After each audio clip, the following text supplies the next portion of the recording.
Grid Legends is a great looking racing game. While it doesn't have the wide open scope of Forza Horizon or the detailed on-track ray tracing of Gran Turismo, it does have excellent lighting and beautiful stages. That's true across all the platforms it has been released on, including last-gen consoles, current-gen consoles, and PC. But Grid Legends has just been released for Android and iOS, including my iPhone 15 Pro, where other AAA titles have recently floundered. So is this the same full-fledged racing experience we saw on consoles? And have the issues with the iPhone games we reviewed last year been fixed?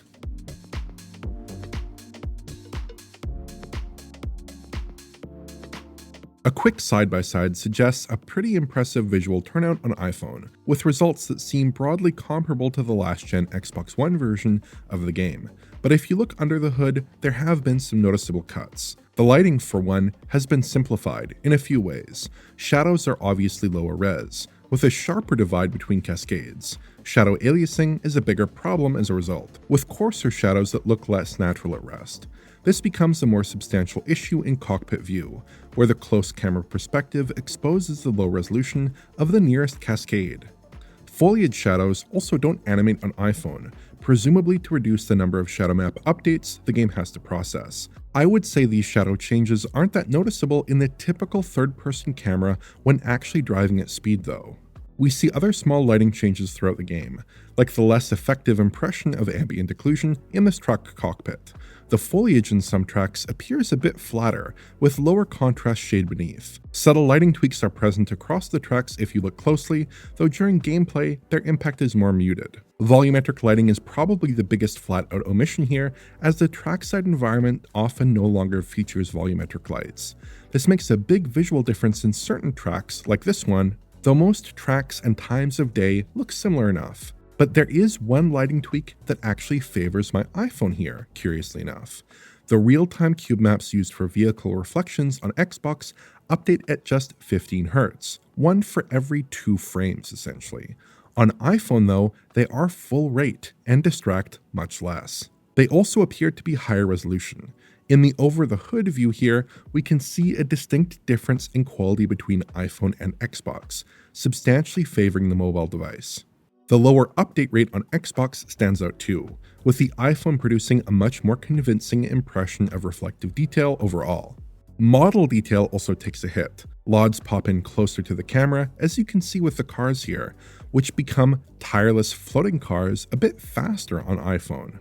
Texture detail is worse, which is noticeable on this car hood and on the road, despite the fact that I have the game's high-resolution texture pack installed. The upside of these low-resolution textures, though, is that the install size on iPhone is only about half as much as the Xbox One version, which is a big plus for storage-constrained mobiles. Texture filtering has been simplified as well, producing very blurry trackside and road detail.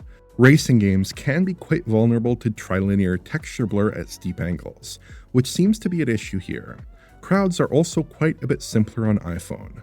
This has 3 major elements. The number of trackside spectators has been reduced, their animations cycle at a lower rate, and they appear very low detail at most distances from the camera. These concessions matter most at the start of a race, when you can watch them more closely.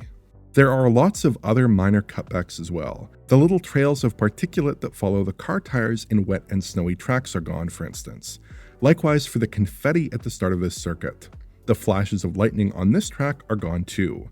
And the fireworks in the distance in this track are just totally absent on iPhone, along with the smoke they produce. Also, the camera position appears slightly elevated in the default third-person view, which shifts the camera perspective slightly. The hood and interior camera views appear unchanged, however. On top of those changes, the game renders at a lower resolution. The Xbox One version uses a dynamic resolution setup that tops out at 1080p but more often counts at around 900p or so, sometimes venturing below. The iPhone, in contrast, counted in at roughly 630p in my tests, with approximately 1360 horizontal pixels, though I suspect the UI may be output closer to native res. There's no sign of Apple's Metal Effects Temporal or other similar upsampling techniques either. I turned off sharpening on the iPhone for my testing, as I found it unpleasant and I wanted to give a better impression of the raw image. That might sound like a pretty long list of iPhone concessions, But comparing the two systems in broad strokes, the lighting looks similar, the models look similar, and the game is generally quite comparable. It's better than you'd expect from a Nintendo Switch conversion, for instance, where you'd usually see larger fundamental cutbacks to a game's visual makeup. Resolution also takes a hit, but it's not that badly impacted, especially when viewed on the iPhone's internal screen. That's all the more impressive given that performance is also generally pretty strong. The game's default graphics mode targets 30 FPS and holds up well enough in typical play, with a steady procession of 33 millisecond frames. When the cars bunch up a bit though, frame rates can briefly tumble down into the 20s. These performance dives are impactful, but usually occur towards the start of a race, when a lot of cars are in close proximity. Rewinds also tend to provoke frame rate problems, though it has little gameplay impact. I've limited the iPhone to 60Hz on the internal display here to ensure the best match with its 60Hz display output. The performance with a 120Hz cap on the internal display is very similar. The Xbox One S exhibits similar behavior, but tends to hold closer to the upper 20s and doesn't drop as often. It's a better performer in trouble spots, but both machines do a reasonably good job of providing 30 FPS gameplay typically, and the motion blur present on both platforms makes the game feel decently smooth despite its lower frame rate.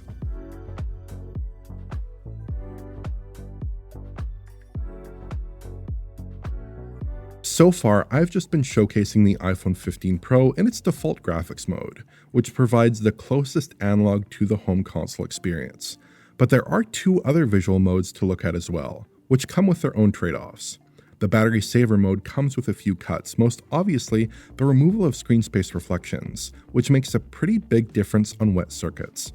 Trackside spectators have been pared back slightly as well, and there do seem to be some minor LOD adjustments too, along with lower res real-time cube maps. But the biggest change is simply a big cut to rendering resolution, as the battery saver mode runs somewhere in the vicinity of 360p, though both modes feature equally sharp UI. The upside though is that performance is very good, hitting a consistent 30 FPS in typical play. Large packs of cars don't really phase it except when we perform a flashback, where we sometimes see substantial drops, though with little gameplay relevance. The performance level is a good deal better than the graphics preset, and battery drain also appears to be reduced too.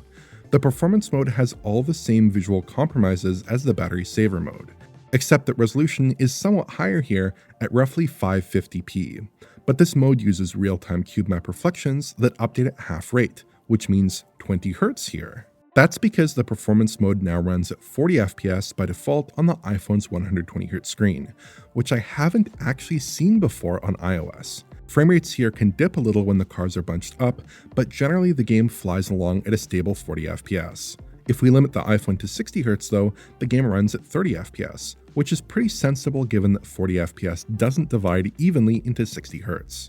I don't have any newer Apple devices on hand to test, though I did have a chance to play the game on a friend's iPhone 16 Pro, and the largest difference seems to be that the performance mode targets 60 FPS there instead of 40 on my device, though dips seem more frequent. I do, however, have a 13 Pro Max that I tested briefly. The option for high-resolution textures isn't available due to RAM limitations, and there are some other cutbacks, like losing screen space reflections in the graphics mode. But generally speaking, it's a good-looking experience that runs at a decent performance level. The 13 Pro isn't separated by very much in terms of raster performance from the 15 Pro though, as iPhone GPU performance uplifts have been more modest in recent cycles. Apple's upgrades have concentrated more on RAM, ray tracing, and machine learning performance than improving GPU speeds for typical workloads, which is limited more strictly by current process technology.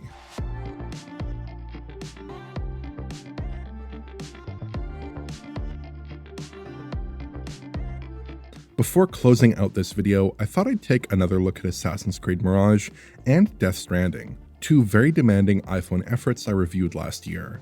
Mirage has slightly different options this time around, with the ability to set the game to higher Metal Effects temporal resolution scales, though I kept it at the default 50%, which is also the lowest value.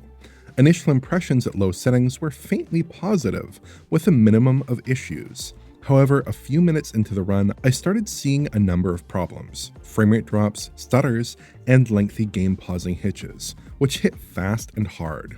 The longest of these took well over a minute to resolve.